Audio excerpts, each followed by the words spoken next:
ते महाराष्ट्राचे अध्यक्ष जयंत पाटील, माजी मंत्री राकेश टोपे,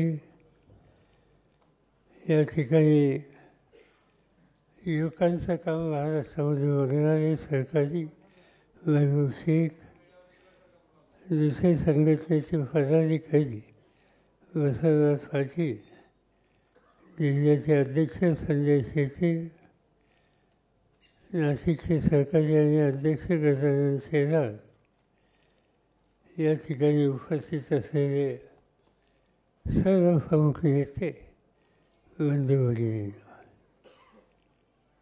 आज या ठिकाणी पक्षामध्ये प्रवेश करण्याचा संबंधीचा हा सोहळा आहे.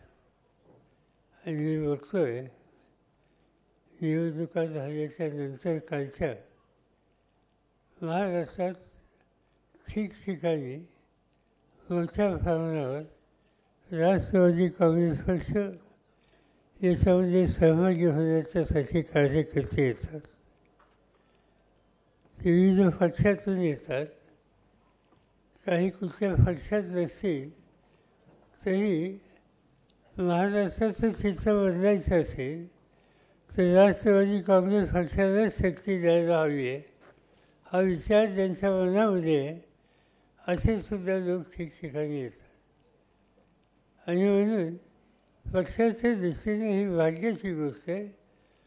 तुम्ही सगळ्यांनी राजकीय निकाल घेऊन या ठिकाणी जनतेचा प्रश्न सोडवण्याच्यासाठी एक जबरदस्त शक्ती आपण आज महाराष्ट्रामध्ये उभी करायला पुढाकार घेतलेला आहे. आजच्या या प्रवेशाचं एक वैशिष्ट्य आहे. याच्यात प्रामुख्यानं दोन ठिकाणचे सहकारी आहेत. एक तर उदगीरचे आहेत आणि दुसरं देवराजीचे आहेत. आणि या दोन्ही ठिकाणचं वैशिष्ट्य हे की गेल्या निवडणुकीमध्ये दोन्ही ठिकाणी राष्ट्रवादीचा उमेदवार निवडून लोकांनी दिला. आणि राष्ट्रवादीचा उमेदवार लोकांनी निवडून दिल्यानंतर या दोन्ही ठिकाणी निवडून आलेल्या उमेदवारांनी मतदारांचा घात केलेला आहे. त्यांनी ज्या मतदारांनी मतं दिली आणि महाराष्ट्राच्या विधानसभेमध्ये त्यांना पाठवलं, त्यांची साथ सोडली आणि वेगळ्या विचाराला जाण्याची भूमिका घेतली.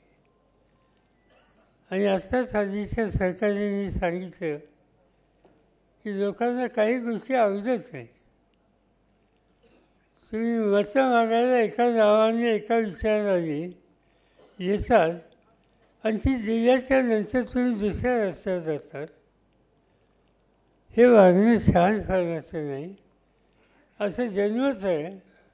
आणि त्यामुळे या दोन्ही ठिकाणी जे निवडून आले होते, ज्यांना पक्षांनी आणि कार्यकर्त्यांनी प्रतिष्ठा दिली, त्यांनी जनतेचा आणि पक्षाचा घात केला आणि त्यांना योग्य प्रकारचा धडा शिकवण्याच्यासाठी आवश्यकता आहे.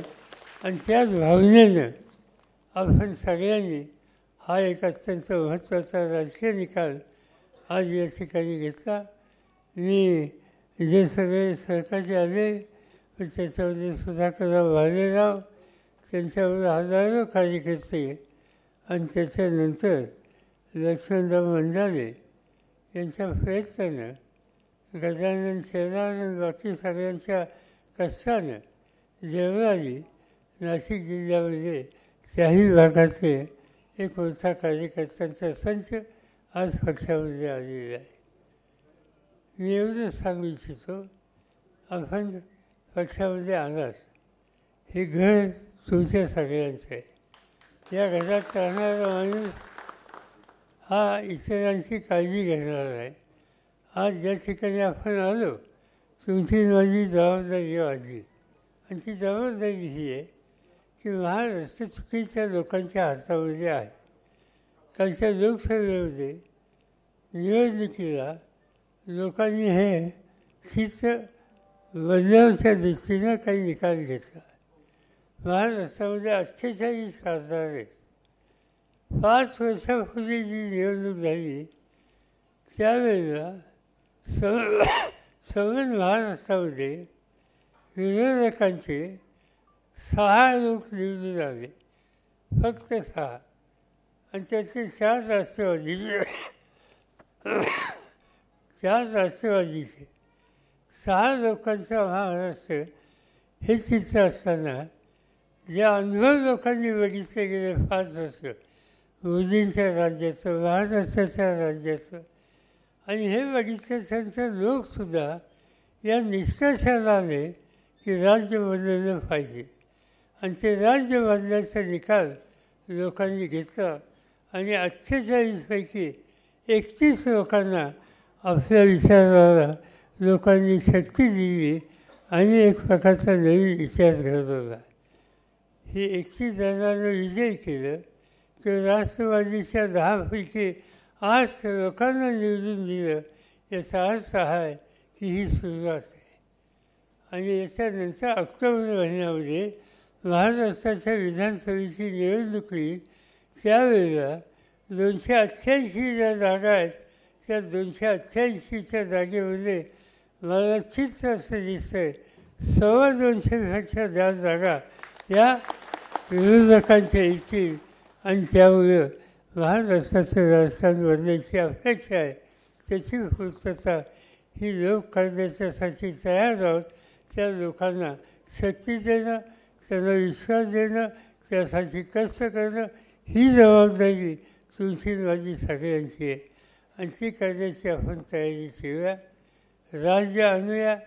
राज्य आणून राज्याच्या मार्फत, सत्तेच्या मार्फत लोकांच्या जीवनामध्ये फरक कसा होईल याची काळजी आपण घेऊया.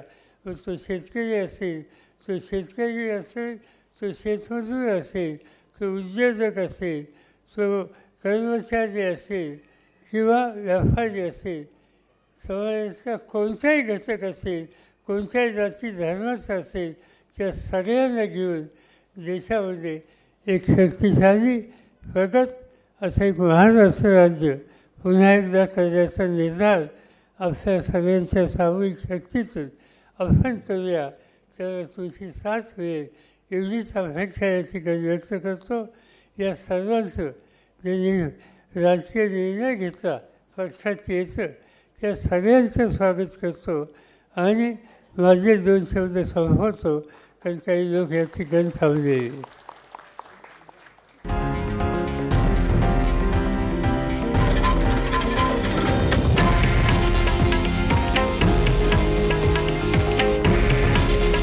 हे आहे देशातील नंबर 1 न्यूज नेटवर्क आणि आपण पाहत आहात TV9 मराठी. काळजी तुमची, हित महाराष्ट्राचं.